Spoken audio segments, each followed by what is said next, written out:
This week's video is sponsored by Squarespace. Well, hello everybody. I hope you're all doing great and getting out and taking lots and lots of photographs. Now then, last week's video was something a little bit different from me. I really wanted to try and emphasize how important it is to actually learn how to use your camera, how to read light or at least think about light before you make an image, and also composition. And the whole point of the video was just to show you some examples of what I do and how I go about processing some of my images. Some of them I put a lot of work into them, and some I just add a bit of contrast and that's it. I wanted to extend that video last week, but it was just getting too long. So I've split it in half, and this week's video is the second half of last week's. Now, before I start, I just wanted to go over a couple of quick announcements. October the 16th to the 20th, Out of Oregon is having their second week in Oregon. It's a conference workshops type setup.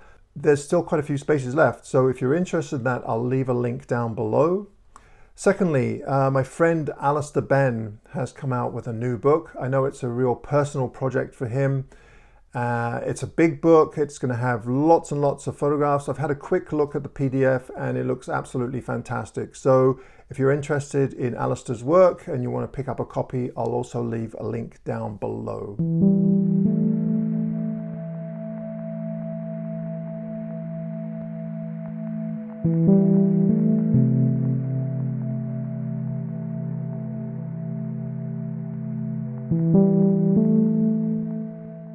Now this photograph here, this is at Sombrio Beach on the west coast of Vancouver Island.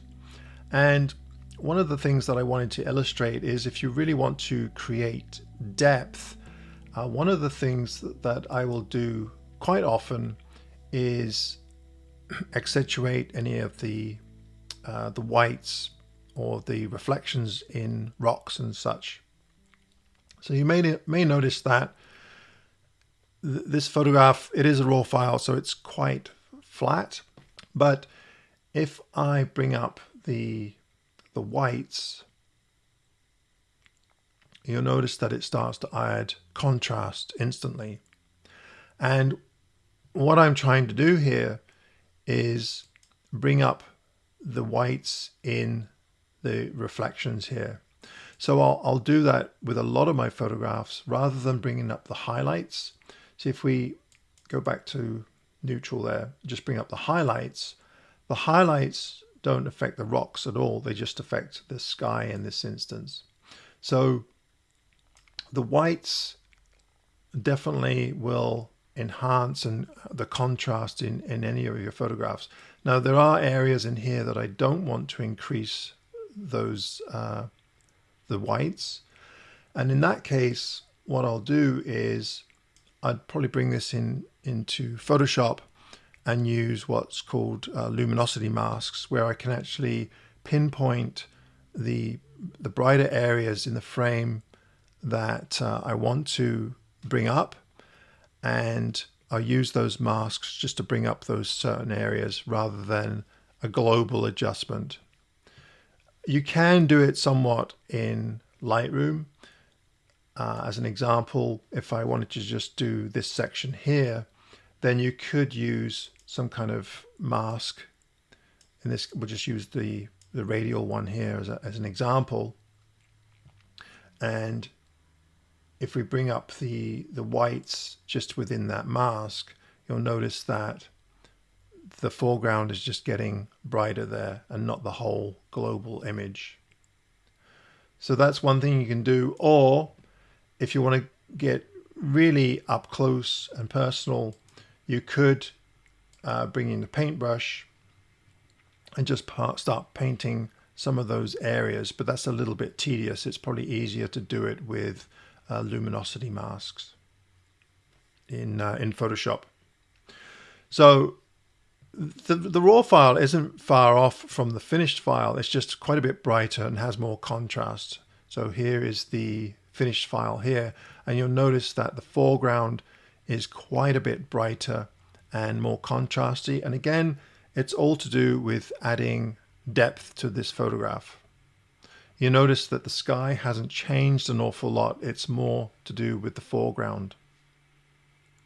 You'll also notice that there's some somewhat ugly looking footprints in here that I couldn't avoid, and cloning those out would just be too difficult, so I decided just to keep them quite dark down there so that you don't notice them quite as much. Okay, now I've talked about cropping a number of times, and I think I even made a video about it some time ago, but cropping is a very important tool in photography. Just because you have a specific format built into your camera doesn't mean to say that you should have to stick to that format. If anything, I would veer away from that format and use a format that works well with the scene in front of you. Here's an example of that. What really stood out to me and was a lovely part of this scene was the central portion here, but some of the things on the outside of the frame I felt didn't need to be in the frame. And if I'd kept this format, the only way to get rid of them would be to move closer to the subject or zoom in. But then by doing that, you're cropping out quite a bit of the top and possibly the bottom as well, which might not be ideal. So in that case, I often use the cropping feature in my camera, and the Fuji system has quite a lot of different variations that you can use, which is really handy. But cropping afterwards is just as easy. It's just that if you can crop it in camera while you're there, gives you a good idea of how you might want to crop it when you get back home and process the photograph. So here's the final image. I decided to crop it into a square because it just seemed to fit that scene. You'll also notice that I've also increased the contrast quite significantly just to add a little bit of depth. But in this case, I've just added contrast to the foreground tree because that has the most prominent shape, and then the rest kind of falls off. So to my eye, this tree was the most important part of the frame, and then the rest adds the depth and breadth to the rest of the scene. So if we go back to the original, you can see that they're more or less all the same tonality throughout. There's a little bit more contrast on the foreground tree, but not an awful lot. They kind of blend into one another. But by creating that contrast just on that foreground tree, it's created the depth that I was after. And then the cropping eliminates those two trees that didn't really need to be in the frame. Now this next photograph, again, contrast is your friend, and if you want to create depth and texture, then that's going to really pull the photograph through. As you can see, this is taken with a relatively long lens. In this case, it was let's just see here, a 55 to 200 on the X-T4 at 121. So we're zoomed out quite a ways. And the drama for me was in the background here, but I didn't want to lose that drama in this haze of light. There is contrast there. You can see there's some nice light on the hill in the foreground here, and there's a little bit of light on the ridges in the background, and also there's some lovely textures in the clouds. So for the final image, what I did was I added a lot of contrast and clarity to the sky, and really try to emphasize those parts of the scene that I felt were the most important to me. And those are the ones that I just illustrated to you, or just mentioned to you, the textures and the light. And I've said this a number of times, but I'll keep saying it. Contrast is created when you have lights against darks, or darker areas. So you'll notice that we have a slightly darker area here, and then we have light, dark, and then light again, and then dark. And that's going to create that depth that you might be after. Here's another photograph. This was one of my favorites from my trip to Antarctica. And this is the image that I decided to use on the front of my little book there called Antarctica. You can see that the light and everything is there in place for me. It's just a matter of defining what parts do I want to enhance, if anything, to really bring out certain aspects of this image. Now, the light in the background here is just absolutely beautiful. I wasn't terribly keen on this light patch here, but it does give some context to the light in the foreground here, even though that's not where the light is coming from. I think it's coming from straight above. You'll notice also that this is a raw file. This was the format that I decided to use, but I did change my mind as I developed the image. So if we go in the cropping tool here, you can see that even though I cropped it in camera, it still gives me all of this space to play around with if I change my mind. And that's one of the things you'll notice in all of my videos. When I show the raw file, I'm showing you the whole file. So I'm showing you all of this, even though at the time I photographed it like this. And now I'll often change the format when I get back on the computer. So in the final image, let's just go back up to the library here. The final image is this one here, and you can see that I've changed the cropping. You'll also notice that the color has changed significantly. Because we're in Antarctica, most of us will think of Antarctica as a cold place, which it is. So to my thinking, if everything is somewhat blue, it creates that cold feel to the photograph. So I've enhanced the blue in this. So if we go back to the original, you can see that the color is more neutral. There is blue in there, but it's not quite as blue as the final result. Something else that I've done is, and I'll do this a lot, this area here is quite a bit brighter than down here. So what I'll end up doing is toning down the areas that I want to create less importance on, and then brighten up areas that I want to bring more attention to. So in this case, I would have used the Radial gradient tool and just had a sliver of it in the center here, and then just brighten up that whole area. Now, usually I use the whites, I brighten up the whites, and you'll notice that we can really brighten up that section without affecting the rest of the photograph, and to the point where that area is brighter than this spot here. So if we go to the final image, you can see that I've brightened up this whole section here, so your attention goes directly to this section here, and then I've toned down this area here. And as far as the ocean and the sky go, I've actually darkened those areas down to bring even more attention to this central portion here. Once again, I'd like to thank Squarespace for supporting my channel and sponsoring this week's video. One of my favorite features of a Squarespace website is the ability to quickly and efficiently update a gallery or page either from a desktop computer or while on the fly using the Squarespace app from my mobile device.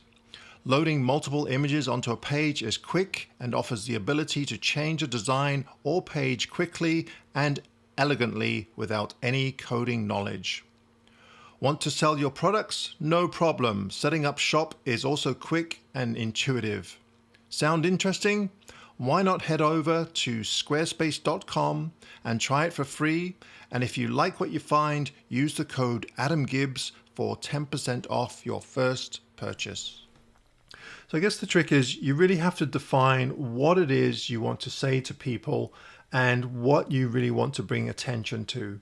Here's another example of some big leaf maples on the west coast of Vancouver Island. And it was a beautiful scene. There was a little bit of light coming through there, but not a lot to create any kind of drama. You'll notice that some of the leaves are quite backlit, but the background is quite well lit as well. So what I decided to do was to darken the whole scene. So if we go into the develop here, darken the whole scene and just try and bring out the highlighted areas. And again, that was done by using the whites and the highlights. So if we go to the final image, this is the final image here. So I've dodged and burnt in some of the areas that I felt were quite important. But what I really loved about this scene was just the leaves that were backlit up here. So again, we'll go back to the raw file. That's the raw file there.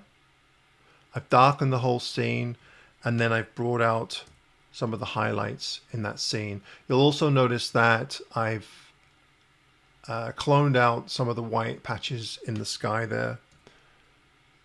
You'll notice up here there's a couple of white patches. I just got rid of those because I just found them a little bit distracting. Here's another scene, and I've taken images of scenes like this in the past. The light is definitely not that interesting.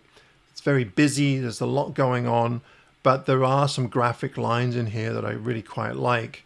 The log going across here diagonally, and then these logs going into the frame. Oops.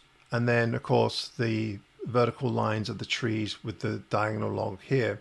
So what I do is define, well, what is it that I really want to emphasize and what is it that I want to hide?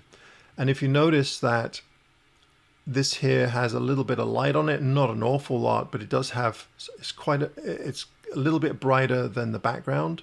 And also this log here, because they're facing upwards, they are catching a bit of ambient light. So that's where my direction for my processing goes. And you'll notice on top of this log here as well.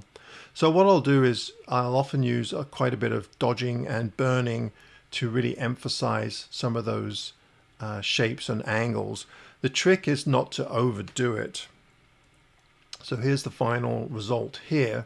And you'll notice that I've added quite a bit of contrast, but I've burnt in some of those darker areas that I don't want to be distracting.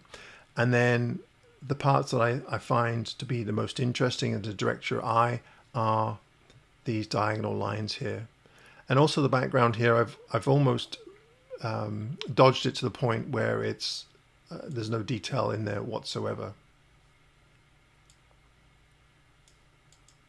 So just something to keep in mind. Try and figure out what it is you want to say with your photograph and then work from there and slowly build up a composition when you're processing it. And that could be a really simple task, or you can make it difficult for yourself. I generally find, like I said earlier, the more you work on an image, then there's probably a good chance that it's not a great image to start with. The more you can do in camera, the much easier you'll find in processing. Here's another photograph that I took this past early or late spring. What really attracted me to this scene were actually the grasses. So I really wanted to emphasize those grasses by darkening everything else and just bringing out the grasses. Now I think this is one of two images where I actually focus stacked because I was using a relatively long lens. I think in this case I was using a, let's have a look here. Yeah, I was at 100 millimeters with a 1 to 200 millimeter lens. So it would have been very difficult to get everything in sharp focus with one shot. So I took one shot for the background and one for the foreground. But you'll notice that the scene is quite flat. The light is not terribly interesting. So by adding contrast, you can see that we've really improved the overall feel for the photograph. And also by brightening up those grassy areas, I've really tried to emphasize them. And I think most of you will agree that there's a lot of depth to this photograph, even though the light wasn't that spectacular. And again, focus stack, the background is pretty sharp all the way up to, well, up to this point here. The background isn't super sharp. I'm not too bothered about that. And then the foreground is relatively sharp as well.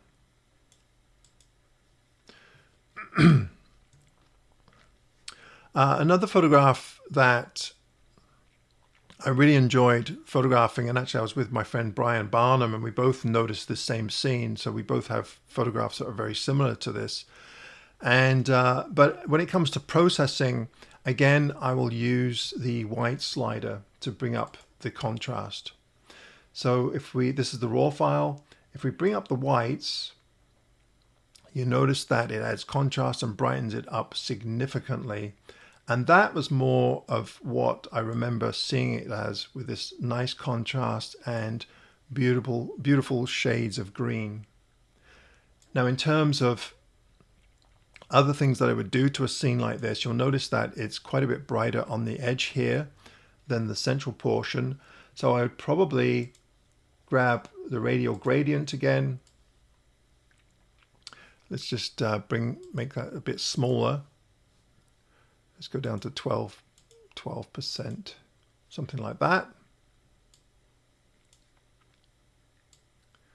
And then I would invert this and then just darken the edges just a little.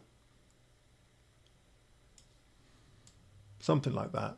So we're trying to brighten up the central portion more than the outer edge, because we want to keep the attention, well, I do, in the center of the photograph here.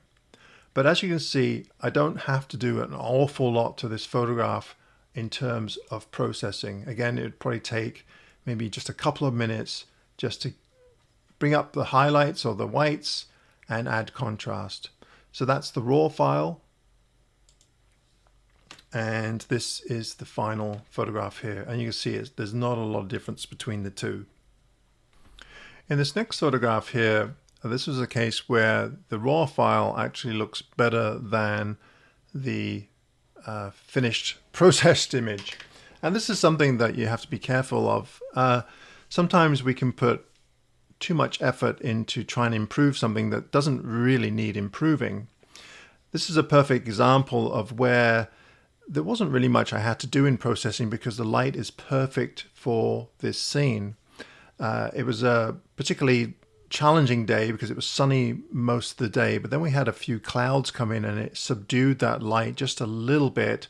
So even though we're getting some backlit leaves here,